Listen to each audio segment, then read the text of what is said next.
Et il y a plein de gens qui ressentent cette espèce de vide dans le scrolling, quoi, et ils ne se sentent pas bien. Si vous aviez un message à transmettre à celles et ceux qui doutent encore de l'importance de la lecture, Mhm. lequel serait-il? En fait,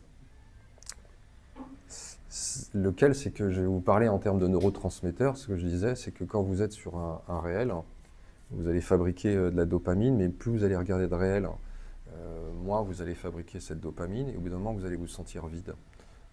Et il y a plein de gens qui ressentent cette espèce de vide dans le scrolling, quoi, et ils ne se sentent pas bien. Alors, en fait, c'est normal, c'est parce que en fait, votre cerveau, il croit qu'il va avoir une récompense forte, la poussée de dopamine, et en fait, il se rend compte que en fait, ça ne lui apporte rien sur la longueur. Il n'y a pas de sens, en fait. Toutes les vidéos que vous regardez, ça n'a aucun sens, aucun intérêt. Votre cerveau, il l'enregistre, et en fait, il se dit tout ça n'a pas de sens, et donc il ne fabrique pas le deuxième neurotransmetteur, qui est la sérotonine, et qui est celui de l'apaisement, du contentement, du sens, et qui fait que vous êtes bien, vraiment bien, pas excité, juste bien.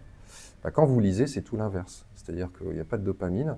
Pendant 6-7 minutes, vous allez dire, bon, il faut que je lise et tout.